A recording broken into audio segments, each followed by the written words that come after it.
Hi, everyone. This is Derek Harp, the founder and chairman of the Control Systems Cybersecurity Association International, or as we call it, just CSA. CSA is a 501c6 nonprofit workforce development association dedicated to helping grow, support, and sustain the professionals charged with the cybersecurity of control systems. We're specifically talking about those systems that have pumps and valves and actuators, real cyber to physical moving parts, and control nearly every aspect of our modern connected industries. Thank you for tuning into the podcast. It is my hope you find it inspirational or motivating or revealing or informative, and perhaps at times even a little entertaining. Take care and be well. Hi, this is Derek Harp, founder and chairman of CSA and the host of the CSA podcast show. And I have another industry legend on today, actually not for the first time. He is episode 61. If you want to hear his personal journey, his biography story, we did that, and that is episode 61 that's out there. But Joe Weiss is back, managing partner at Applied Control Solutions LLC, well known in the industry, probably one of the longest standing, probably could stand there amongst a very couple of people and say, I've been working on this and talking about this longer than anyone else can claim. And long tenure at well-known organizations, including EPRI, and probably the owner or the organizer of the largest database of incidents. I have to borrow from Paul Simon. There were incidents and accidents. There were hints and allegations. It is tough. And I think, you're going to talk about it. It's tough what people say has happened and hasn't happened, and attribution. And this thing happened. Was it a cyber incident? Was it not? And so it'll be, I think, very interesting. I know, obviously, some of what your data you've collected, you and I've talked about it, but we're going to have listeners who are not aware of your work and your research. So I think this will be very interesting. Joe, welcome back to the show, and thank you for the decades of service to all of us. Derek, thank you for having me. Let's talk about hints and allegations and incidents. You've been tracking this sort of thing, and you have a database. Can you give a little history? Because I know you pull stories and data from that, factoids, but what's the story of the database? When did you start it and how long? So there were actually two, if you will, periods in terms of all of this. I got into cyber in 2000. In the late 90s, early 2000s, I was at EPRI, the Electric Power Research Institute, and I was running the Nuclear Instrumentation and Diagnostics program. This is before there was ever such a thing as cyber, okay? And we were trying to eliminate some of the testing on nuclear safety sensors and also come up with a way of having sensor health monitoring. I left EPRI in 2002, went to a company called Kima, which ironically was the EPRI of the Netherlands. It's since subsequently been bought by DNV. And they had tried to put together a cybersecurity conference, and it fell flat. So they asked if I could do it. So I held our first, and by the way, this was the first anywhere. And every single other conference, whether it's S4, ICS, JWG, SANS, every one of them was built on what I started. And that was held end of July, beginning of August 2002. And I held it in Vancouver, BC, because NERC had a meeting there. So I tried to dovetail, okay? Well, I had sent the invites out to everybody I knew, but those were the engineering types. I didn't know anybody on the IT side, okay? And 3 organizations showed up I didn't invite. The National Transportation Safety Board, the Idaho National Lab, and a utility from Southeast Asia. Well, it turns out NTSB was there because they were finalizing the report of the Bellingham, Washington Olympic pipeline rupture. That, yes, oh, by the way, was cyber. Idaho was there. Again, this is before the SCADA testbed started. And in fact, that was my introduction to actually helping Idaho start the SCADA testbed. And then the third I mentioned was a utility from Southeast Asia. Again, my database is not public because things like this that aren't public. But it turns out that utility showed up. I didn't know them at all.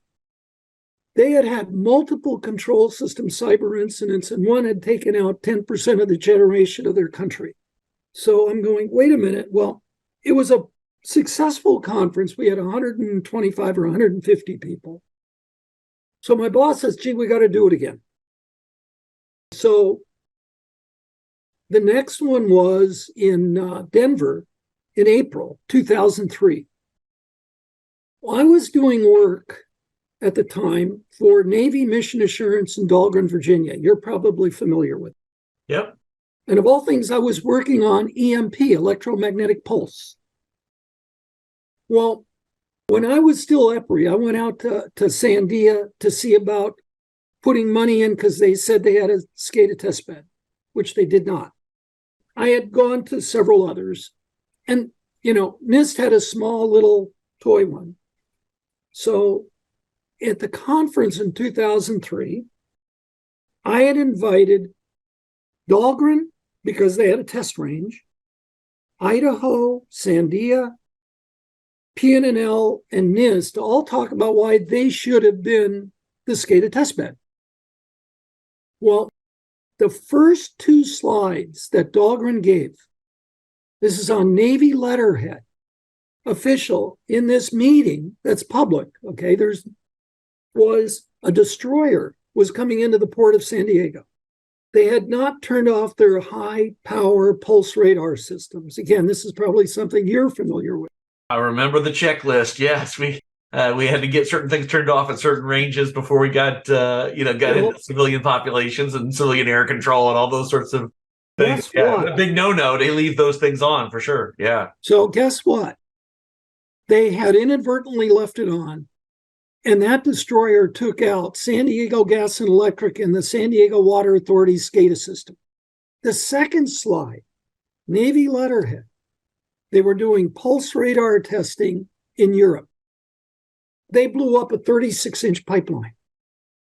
Now, that is why the title of my book is called Protecting Industrial Control Systems from Electronic Threats. This is not just the 12-year-old pimply-faced hacker playing games on Windows, or, again, what the traditional OT world is doing, okay? The conference ended up, again, I sold it in 2014, I think, or 15 to Security Week. But it was the only conference anywhere where people who actually had their control systems impacted by cyber would speak. And they were always the engineers. They spoke because they wanted to know, has anybody else seen this stuff? So again, started, collecting data from all over. When I would give presentations at conferences, I would give examples, that I would have in my presentation. Almost every single time, I had at least one, if not two or three people come up and say, I had the same thing that happened and I didn't know why, okay? And the database just kept growing. To start with, I was, in a sense, trying to group them. So if I thought they were kind of similar, I counted them as one. And then I realized in the IT world, they count each incident of things happening. And that's when I changed and say, okay, wait a minute. We had literally, in some cases, millions of cases, and they were individual. And so people kept saying, well, wait a minute, how did you jump from thousands to millions? Because I no longer counted, a general incident as one when it affected, and we're talking about, for example, the individual controllers in each of these, if you will, locations. In that count, then, Joe, a company there could be many different, some of that statistic that there could be, depending on the exposure of that company, how many places they have it, they can be counted as multiple numerical. Absolutely. Yeah, okay. But in my case, most of what I was counting wasn't so much from the company, but from the actual users of the technology, okay? So some could be at the same company, but others would be at other places. But in aggregate, everybody who had that particular. Again, jumping ahead for a minute. The cases come from all over the world. Quite honestly, most come from the US. Why? Because I have more contacts and see more things here. It isn't that there's more things happening here than elsewhere. Okay, it's just, I don't know if you want to say more public or, because the other thing, I'm not trolling the internet looking for things. Things just happen to hit me. Okay. Sales pitch time. There is no training today for identifying control system cyber incidents. I'm trying to put something together. In fact, Stevens Institute, in New Jersey, has their Maritime Cyber Center. Again, you've been doing, okay. And I'm putting together a class. It should be up on their website fairly soon. That's going to deal with control system cyber. And what I'm going to do, which is different, is I'm going to take a whole bunch of cases. So the morning is going to be kind of, death by PowerPoint, general stuff.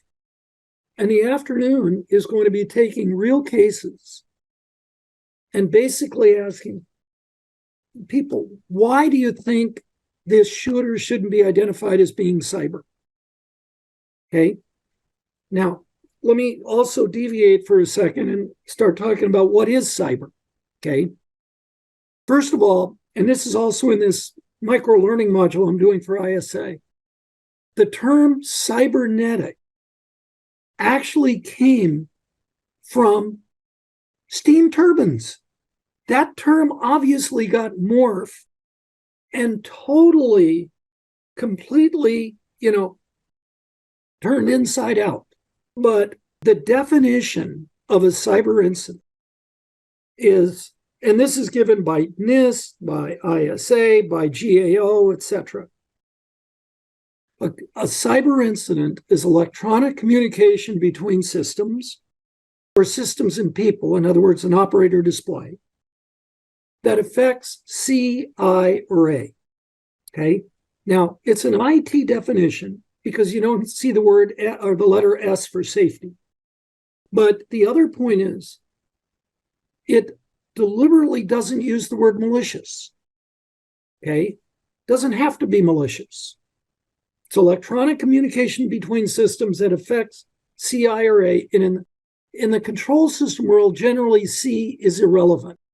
The only time C is relevant really is for meters. Okay.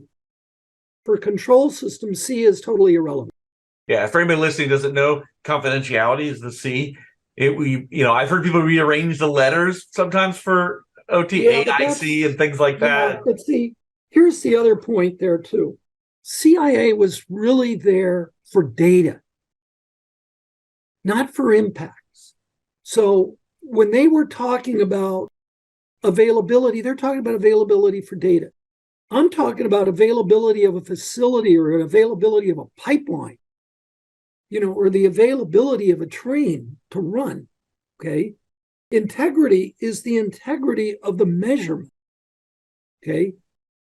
So even though you say CI or A, in the control system world, I and A are different than I and A if you're talking in IT world or quote OT world, because there it's only worried about data. Okay. It's not worried about, gee, did the pipe burst? You just lost availability. Or gee. This is pretty key, going back to what you said, is the incident is malicious is removed. So the incident causality could be lots of different things could have caused this, but it happened. Yes. Now, next point. Prior to Stuxnet, because there's a lot of confusion between control system cyber incident, control system cyber security incident. Okay. Prior to Stuxnet, a control system cyber incident would be, quote unquote, an unintentional thing. Somebody put in the wrong set point or changed this, that, or whatever. Okay. A control system cyber security incident would be something like Marucci in Australia. The disgruntled system integrator, hacked the water, the sewage discharge valves. Okay. What changed everything was Stuxnet. Why? Because for the first time, you had a sophisticated attacker making a cyber attack look like an equipment malfunction. And so all of a sudden, we no longer could say, was it a cyber incident or a cybersecurity incident? Don't matter what anybody's telling you, we don't have the forensics to do that. The only time is if it's occurred on an OT network. But if it's at a sensor, an actuator, a drive, or even within design features of equipment, we don't really have that capability. Yeah. This is part of why I'm going to be teaching that course or others. This is not, okay? You can know that it happened. It's binary, but who and why and not there. That's right. I'll give you another example. The 2008 Florida outage. This took out half the state of Florida for 8 hours. It was 100% control system cyber. It was caused by a Florida Power and Light engineer sent out to the substation. So everything about this was, if you will, trusted. The point being, everything this engineer did made absolutely, positively no sense.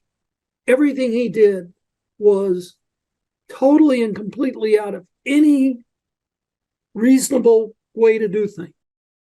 So the question becomes, was it malicious, ergo he had a bad hair day and he deliberately did the following? Or was it, oops, maybe stupid, but it's still oops. Unintentional, malicious. The only difference, motivation. Okay? That's not the only time. I mean, we had basically a beverage operation where somebody inside basically changed the lubrication frequency, for the roller bearings. Ended up burning all of the roller bearings that shut everything down. What did the plant manager say? Gee, with problems like this internally, who cares about a hacker? Automatically thinking if it was internal, it wasn't malicious. Okay? So there's a lot of things going on here that normally don't get brought up at all. Because what are you doing? You've got all of these threat hunters looking for, the latest term of art for some hacker game, and they've got all of this wonderful technology looking to find out, have networks been impacted? Okay, now, fair warning, next commercial. I just was on a DOE Small Business Innovative Research Project. It was a phenomenal project. And what it was doing was something nobody else was doing.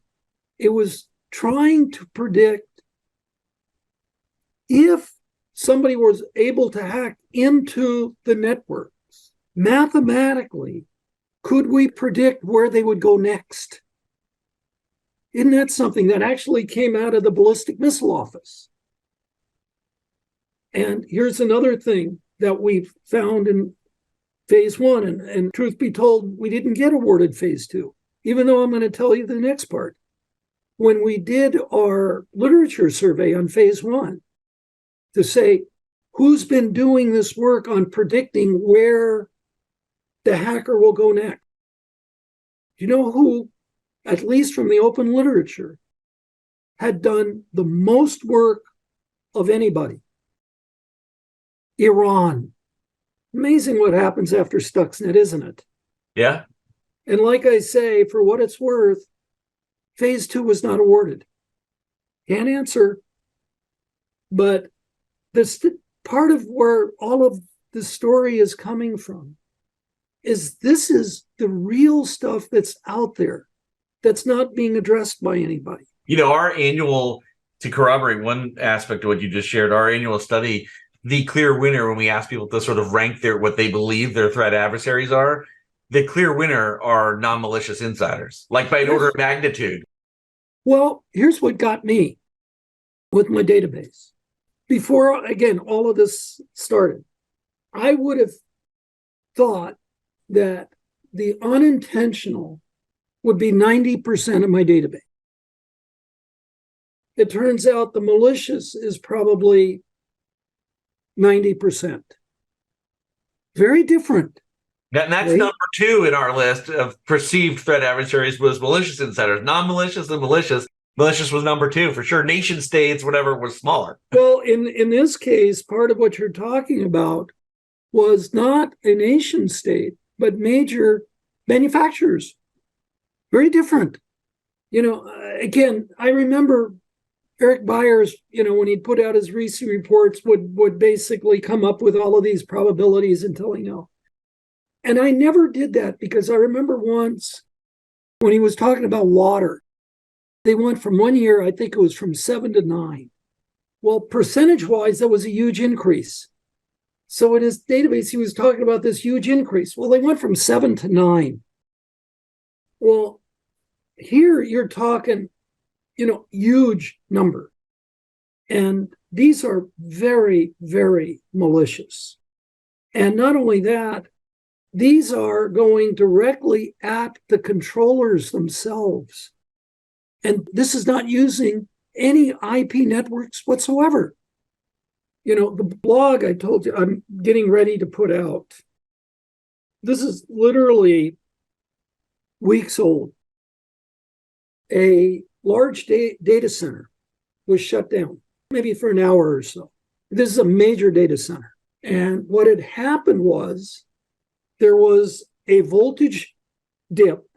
Somehow, all of the backup power didn't mitigate that voltage dip. And I don't know if you may, but I think a lot of your listeners may not be aware of what a chiller motor is. A chiller motor can be the size of a house.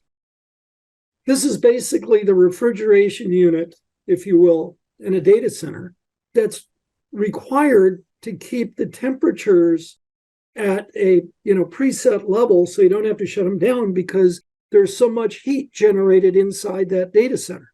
Okay. And in this case, there were 5 chiller motors. And what happened was, following the voltage dip, none of the chiller motors started up because the signal never got to the motors. Now, control system cyber, period. Electronic communication between systems affecting availability, it shut the data center down for a while. Okay. Was it malicious versus unintentional? Unsure. But here's the unintentional. And this is what's in the blog. The probability of occurrence, without numbers, but just general. The probability of a voltage dip, from your primary electric carrier is low. Probability of the data center being affected by the voltage dip, in other words, all of its backup power not working as it should, very low. The probability of a chiller motor or a chiller system going down, very low. The probability of all 5 chillers going out at the same time, unbelievably low.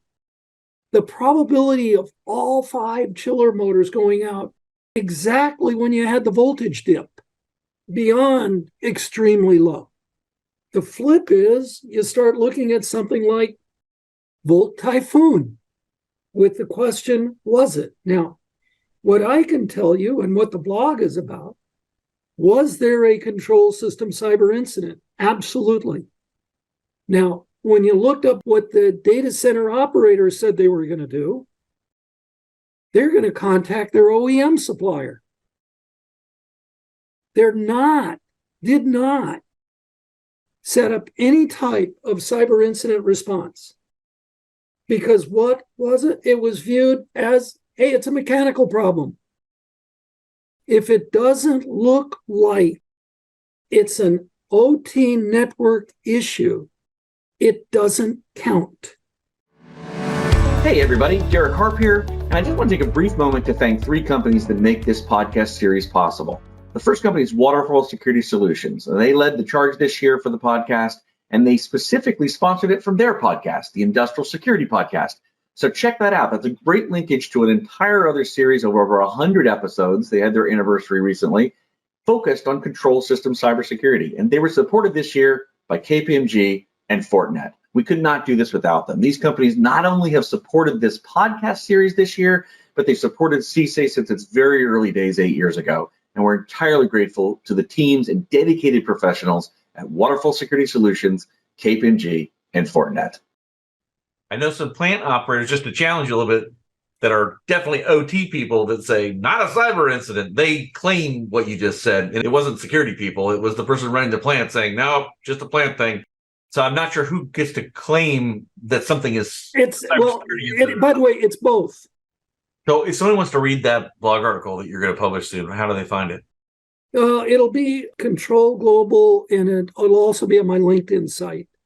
And I may twist this and modify it some because there's some magazines that I think will be interested in this. But part of this is the training of this information is out there, but it's how do you train people to think and look? I mean, I'll give you another example.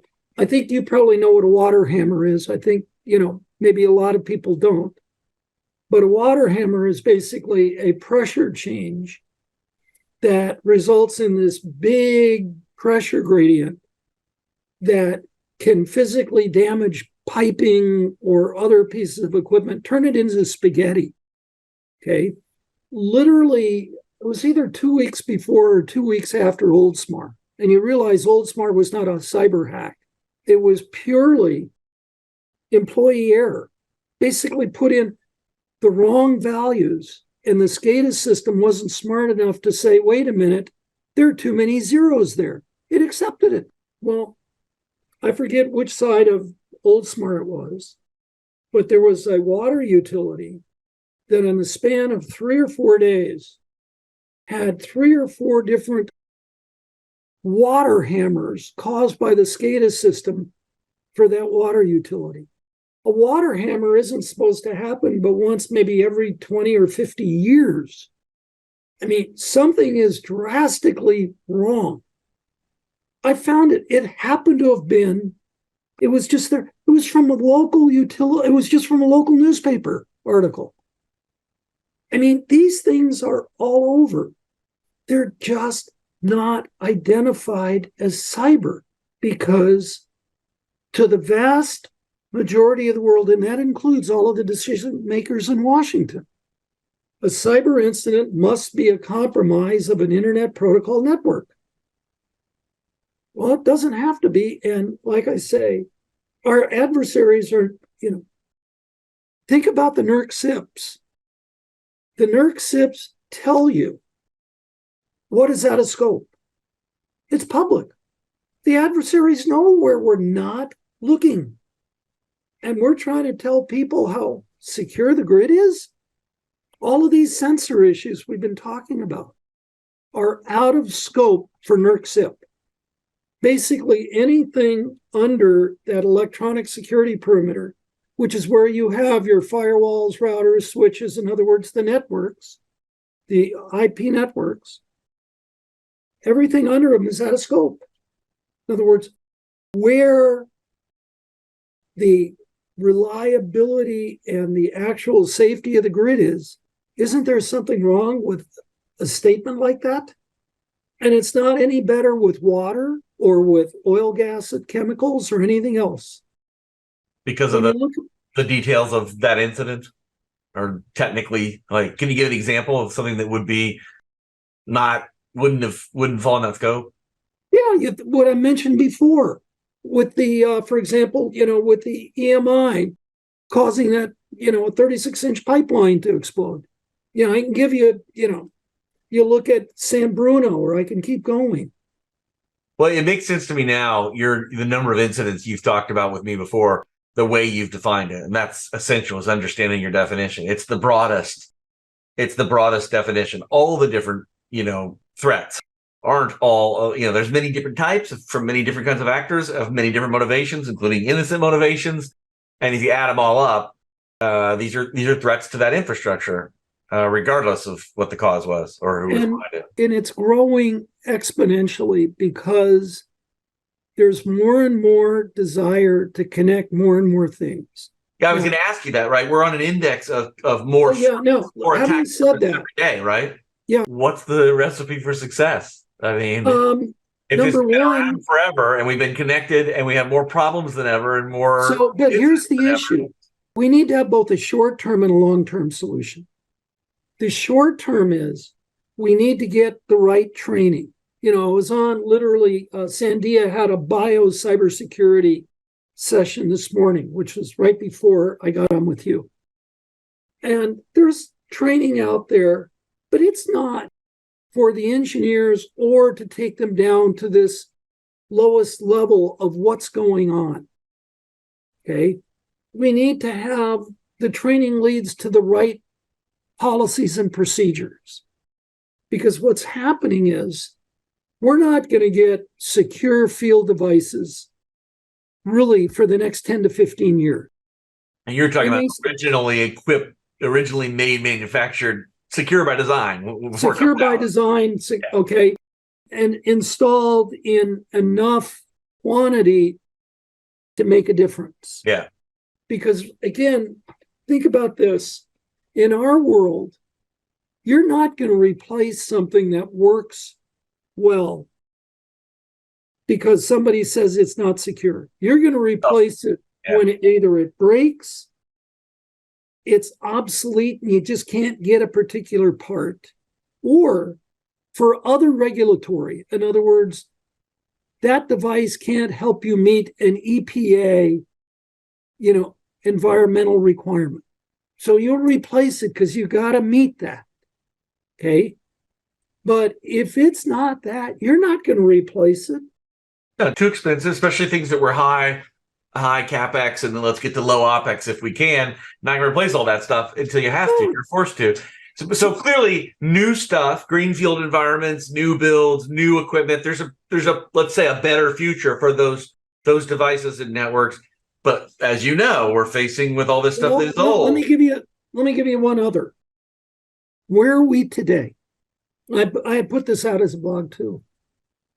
I went to 4 of our largest process sensor vendors in the world, who also happen to be 4 of our largest control system suppliers in the world. You know all, but I'm not going to give a name. I went to their 2023 spec sheets for a pressure transmitter, okay? These spec sheets are 70 to 100 pages. This is more than just, hey, here's the serial number, whatever, okay? And I did a word search on the following word: cybersecurity, encryption, authentication, and password. Would you believe not one of those words was used even once? This is in the 2023 spec sheet. Then I did another. I did a word search on the word remote. The word remote was used at least 20 times in each spec sheet, which means all of these devices are remotely accessible with absolutely no security or authentication at all. And you have all of these people talking about zero trust and multi-factor authentication. This is a 2023 spec sheets. What do you think the other thing? The secret to getting said manufacturer to change? Here's the point. Each of these 4 vendors have a major cybersecurity organization. The VP, engineering for those products go to their customers or the engineers and say, what do you want? And they tell them. So you're getting equipment from there where security is never mentioned to this day. Now, each of those companies has a security organization. And what are they working on? They're working on the network. But if, like I say, at the transmitter itself, It's got nothing, but it has built-in remote access. By the time it gets to the security people, it's too late. These specs. What's the remote access communication running over? Could be anything. It could be wireless. In other words, it could be, a lot of them will have their own internal networks, or you could be using the vendor's internal network. It could be any number of things. Okay. It could be satellite communications. It could be anything. Because don't forget, some of these places are remote as can be. Okay. But the point I'm getting at is that spec sheet went out with the logo of that corporation, approved by the vice president of the corporation. The security people over here have no idea that even exists. This is the 2023. That's a pretty dire report card you're giving the manufacturers. I mean, so back to how do we make progress according to your view of this, which is pretty dire. How do we get out of it? The only way is to get, number one, I know I'm not supposed to say that, but there's a particular individual in our industry who has lots and lots of credibility and goes to all of these, board level meetings, and all he's selling is OT network monitoring because he doesn't believe that sensors are an issue. And what do the boards do? The boards believe him. I was an expert witness, I think twice now. And I'm not trying to make a pitch to be that, but I certainly could, because there is no reason in 2023 we're having this discussion. I mean, I even brought this up to CISA. I had a phone call with them because they were saying, hey, we just had this meeting on supply chain. And I told them this story. They were totally just blown away because they're meeting with the cybersecurity leads. And the cybersecurity leads are telling them they're doing all of this good stuff, which they are. This is not to say they're not. But they're not doing that within the design of, like I say, a motor or a drive or a sensor. Good, bad, or indifferent. These companies are like, multi-individual companies under one brand name.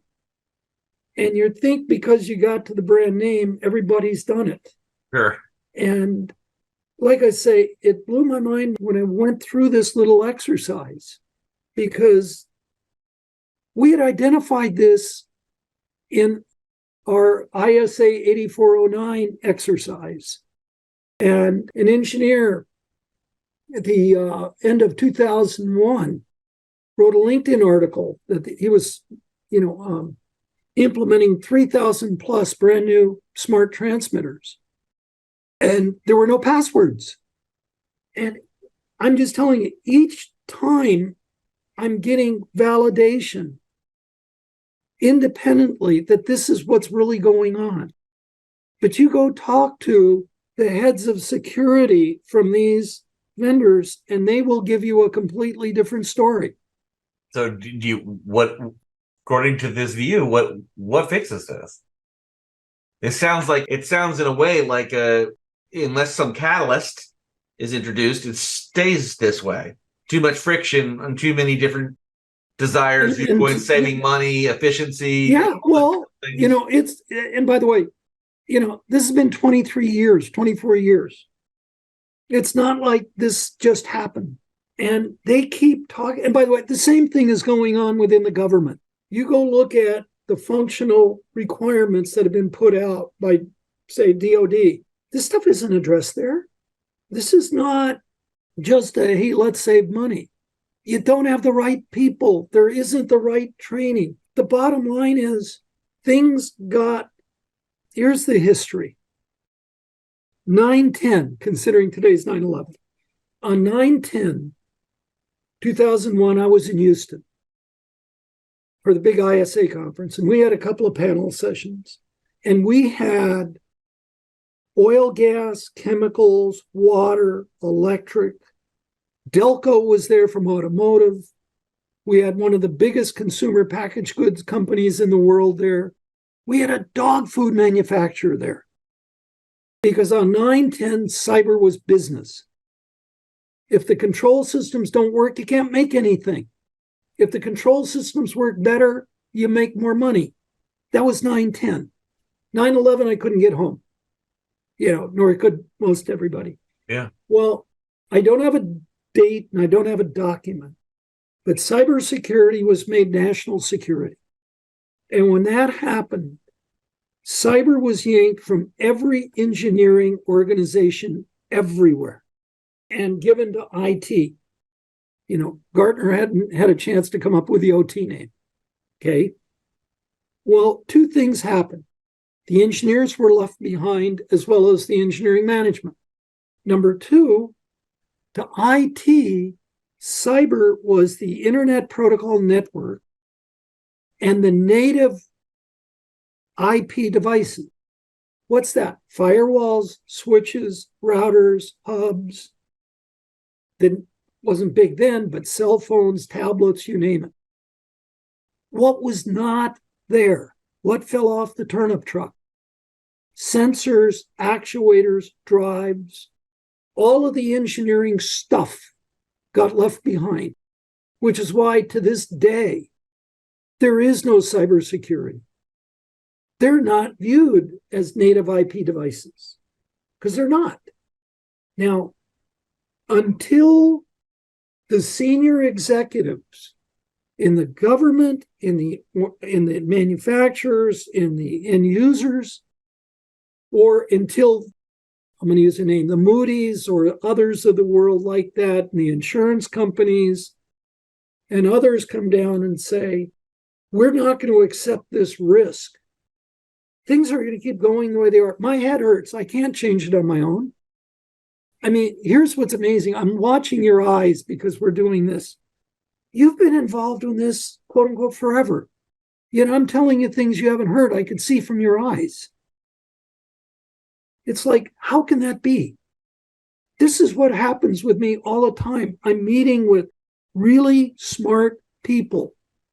Yet this is new. How can it be new?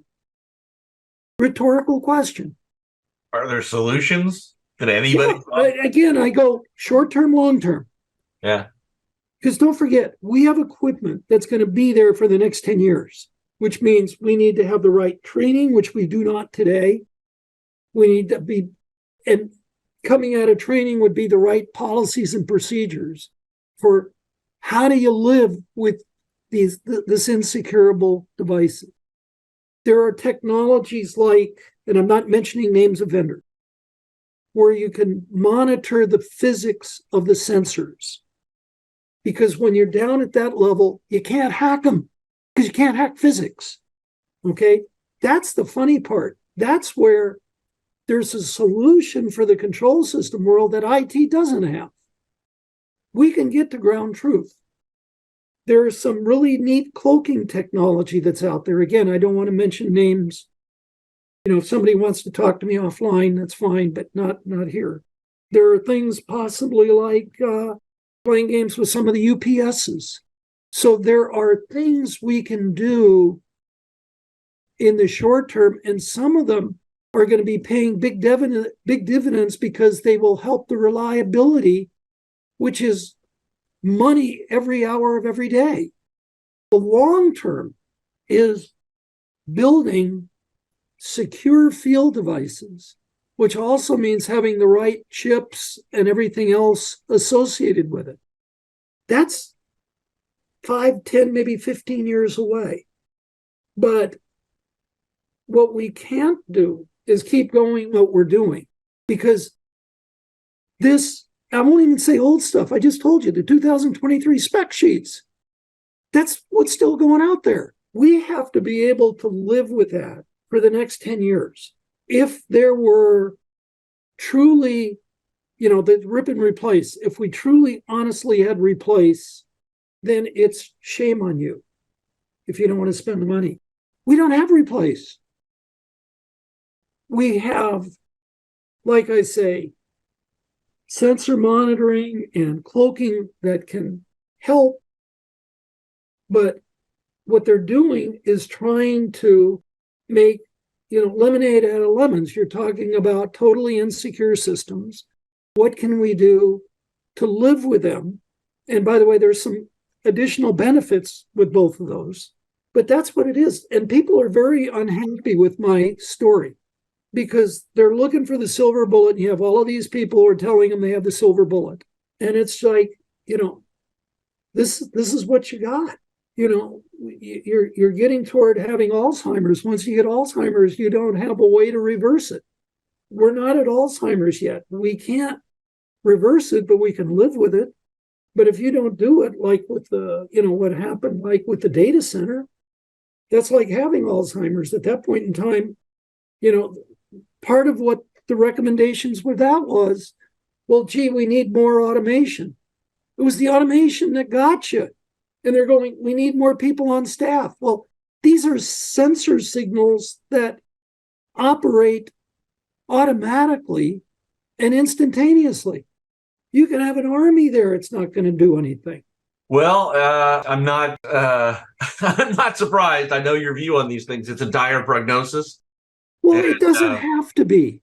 That my point is, we can live with what we've got. We can even turn it into a money-making machine for the end users. Okay, we didn't. I'm going to just finish with this. This was a real case. Okay, this was done last February, and it wasn't cyber. This was a $1 billion manufacturing facility, and what happened was the Windows display said everything was fine. The plant was uncomfortable, thinking that it wasn't as productive as it should have been. So they decided to do a test case. They took one line in this $1 billion facility. This line had 16 sensors: pressure, temperature, flow, motor amperage, vibration, and valve position. That's the whole world. There's absolutely nothing unique about what I just said, okay? And what they did is they took some technology, and I'm not going to name names, that looked at the raw 4 to 20 milliamp current values, in other words, the physics, and they did it offline from the OT network, which meant that it couldn't be hacked, okay? You can't hack the physics, and by being offline, you can't get to where they're doing the machine learning and the analysis, okay? And this was using machine learning. And what they found that blew everybody's mind, and again, what I'm telling you is an article that we have in the November 2022 issue of IEEE Computer Magazine. But the first thing we found that blew everybody's mind was more than half of the sensors were either inoperable or out of calibration, and that Windows HMI didn't show any of it. Then they went to the main feed pumps, which was critical to the productivity. And Windows said everything was fine. When they started looking at the raw data, what they found were the pumps were having real problems, but it was occurring in seconds to less than a minute. It was too fast for Windows to see. We're spending all of this money trying to secure Windows, which can't even tell us what's going on.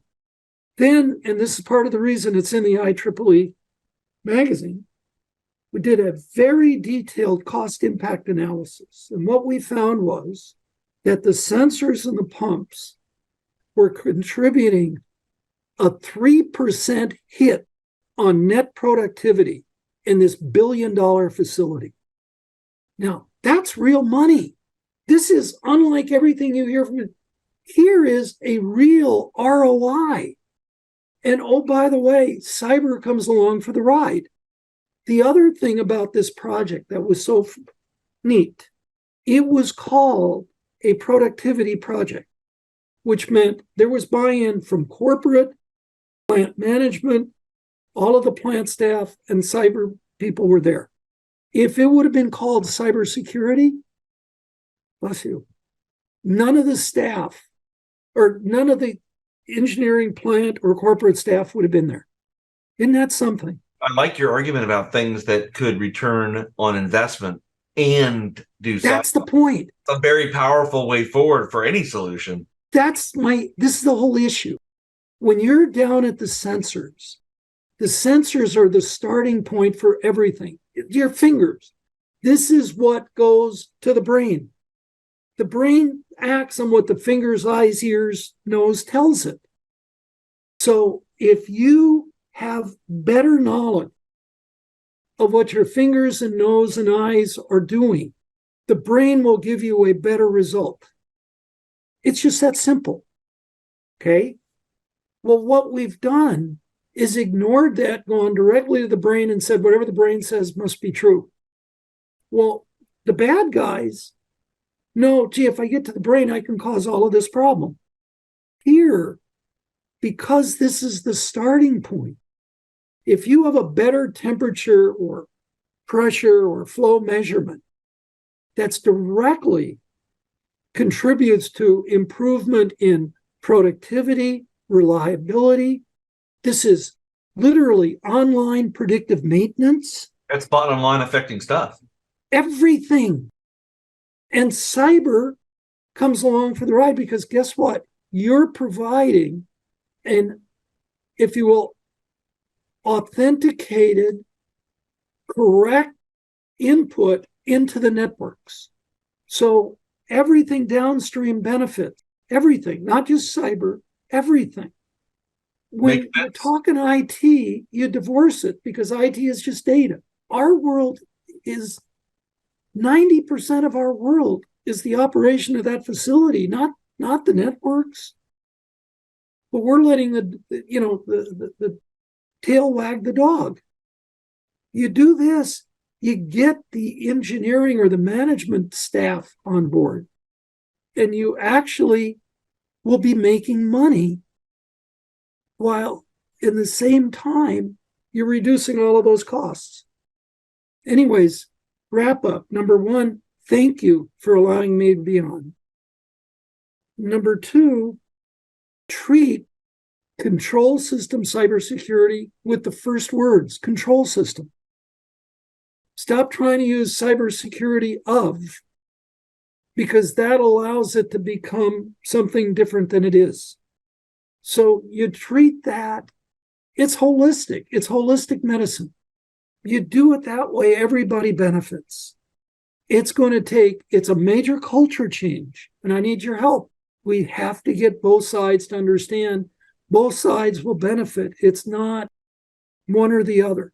And we do have a path forward, but only if you treat it like it is, like a control system. That's also why the term OT has hurt us. Treat it like it's supposed to be. These are control systems. Act like it.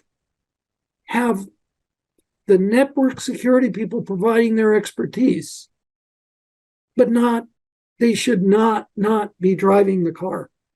Well, I'm just wrapping up with Joe Weiss. It is a dire prognosis based on decades of work in this space, but with some hope for the future, especially with devices hopefully being engineered and created some places better than their predecessor versions with more security in mind. We need more of that. We know that.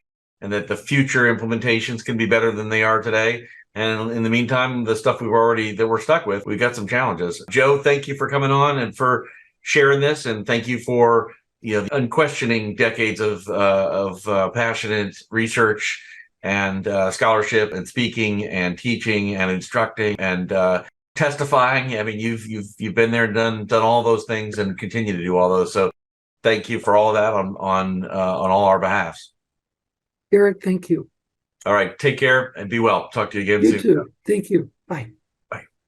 Hi, everyone. This is Derek Harp, the founder and chairman of the Control System Cybersecurity Association International, or as we call it, just CSA. CSA is a 501c6 nonprofit workforce development association dedicated to helping grow, support, and sustain the professionals charged with the cybersecurity of control systems.